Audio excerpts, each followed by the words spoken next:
Welcome back to my channel दोस्तों। और आज हम इस वीडियो में बात करने वाले हैं कुछ ऐसी बातों में कि अपनी वैल्यू आप कैसे करवाएं।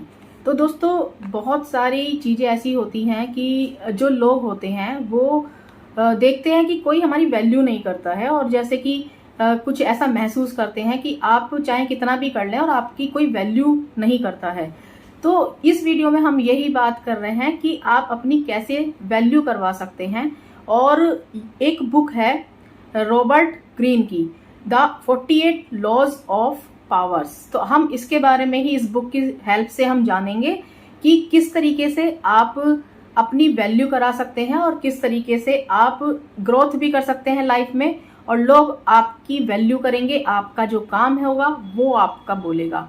तो चलिए शुरू कर लेते हैं आज की वीडियो। और बाकी चैनल पर आप यदि नए आए हैं तो चैनल को जरूर सब्सक्राइब कर लें, और मेरी जो बाकी की वीडियोस हैं वो भी आप जरूर देखें, आपके लिए काफी फायदेमंद रहेगी।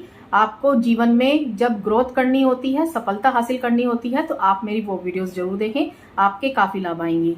तो हम जब यहाँ पर बात कर रहे हैं दोस्तों कि द 48 लॉज ऑफ पावर, ये जो बुक रॉबर्ट ग्रीन ने लिखी थी, इसमें जो बताया गया है इसकी हेल्प से हम समझते हैं कि पावर क्या होती है। तो सबसे पहले जो पावर की डेफिनेशन होती है वो समझ लेते हैं।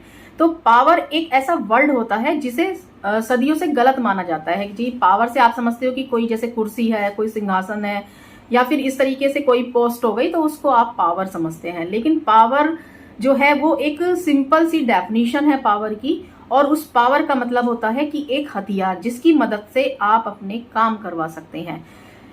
यदि मैं बात करूं कि काम करवाना, जैसे कि आप किसी को इन्फ्लुएंस करके अपनी बात मनवा सकते हैं या फिर डरा धमका कर उसको अपनी बात मनवा सकते हैं। इन्फ्लुएंस समवन और स्केयर समवन, दोनों ही सूरतों में आपने अपनी पावर का यूज किया है। तो पावर का मतलब होता है कि आप अपने जो काम बना रहे हैं, काम जो निकाल रहे हैं, उसमें आप उस पावर का यूज कर रहे हैं। तो वो जो पावर है ये पावर कहलाती है, ये इसकी है डेफिनेशन। अब हम बात कर लेते हैं कि जैसे हम एक देश चलाने से लेकर घर चलाने तक, जहां पर भी ह्यूमन इंटरेक्शन होता है वहां पर पावर का यूज किया जाता है। तो इसमें जो कुछ बातें बताई गई हैं इस बुक्स में, उनको हम डिस्कस कर लेते हैं। कुछ मैं आपको पॉइंट्स बताती हूँ, वो पॉइंट्स आप जरूर नोट करें, और मैं स्टेप बाय स्टेप आपको बताती जा रही हूँ। तो ये जरूर समझें कि क्या चीजें हैं जो आपकी लाइफ में आपको ग्रोथ करेंगी और आपके लिए वैल्यूएबल होंगी, और आपकी जो वैल्यू लोगों के सामने बढ़ेगी। तो सबसे पहले मैं जो बात कर रही हूँ, लेट योर एब्सेंस फील। आप अपनी कमी का एहसास करवाइए। जैसे हम एक एग्जाम्पल से समझ लेते हैं कि एक कोई लड़का था, और वो लड़का जो था वो फैक्ट्री में काम करता था, क्योंकि उसके जो मेंटर थे उन्होंने कहा था कि हार्ड वर्क पेज ऑफ। आप जितनी मेहनत करेंगे तो आपको सफलता मिलती है, आप उतनी ही अर्निंग कर सकते हो, उतना ही पैसा कमा सकते हो। लेकिन हार्ड वर्क करते हुए, एक स्मार्ट वर्क करते हुए पैसा कमाना बहुत जरूरी होता है। तो उसके लिए जब उसने काफी हार्ड वर्क भी किया, लेकिन उसका प्रमोशन तब भी नहीं हुआ और उसे कोई स्पेशल हाइक भी नहीं मिली। तो फैक्ट्री का जो काम था वो सारा ट्रबल शूट वगैरह, वो सभी चीजें, वो बहुत सारे काम, मतलब ज्यादातर वो ही करता था, और काफी सारी चीजें थी जिनको वो हैंडल करता था। लेकिन फिर भी उसको ना तो प्रमोशन हो रहा था, ना उसकी हाइक बढ़ रही थी। तो बहुत परेशान हुआ वो। फिर वो अपने मेंटर के पास गया। मेंटर से उसने कहा कि मैं कैसे, मतलब मैं इतना, आपने जो बताया था कि हार्ड वर्क पेज ऑफ, तो मैं हार्ड वर्क भी कर रहा हूँ, लेकिन मुझे ना तो कोई प्रमोशन मिला है, ना ही कोई स्पेशल हाइक मिल रही है, जबकि मैं अपना काम सही तरीके से कर रहा हूँ। तो उनके जो मेंटर थे उन्होंने बात करी, उन्होंने उनसे बोला कि तुम ये तो जानते हो कि हार्ड वर्क का फल जरूर मिलता है, लेकिन ये नहीं समझते कि ये जो फल होता है ये जब ही मिलता है जब आपका जो काम है, आपका जो हार्ड वर्क है, वो लोगों के सामने आए। यानी कि जो आप काम कर रहे हैं वो लोगों को दिखाई भी देना चाहिए। तुम ऐसा करो, कुछ दिन की छुट्टी ले लो और फिर देखते हैं कि क्या होता है। तो उसने ऐसा ही किया, वो उसने छुट्टी ले ली, और उसके एब्सेंस में फिर सब लोगों को रियलाइज हुआ कि वो लड़का कितना काम करता था, और उसको फिर कंपनी में प्रमोशन भी मिला और एक स्पेशल हाइक भी उसको दी गई। तो आपका घर हो, सोसाइटी हो, या फिर वर्क प्लेस हो, अगर आपको अपनी वैल्यू का एहसास कराना चाहते हैं तो अपनी एब्सेंस को आप जरूर फील कराएं। अपने काम को जरूर शो करें कि आप कितना काम करते हैं, और अपना जो काम है वो लोगों के सामने लेकर आए। दूसरा पॉइंट मैं बताती हूँ आपको, स्टैंड अबव द क्राउड। आप भीड़ से हटकर चलिए। जहां पर भीड़ चल रही है, तो भीड़ ये नहीं कि आप जहां भीड़ चाल है वहीं पर चलते जा रहे हैं।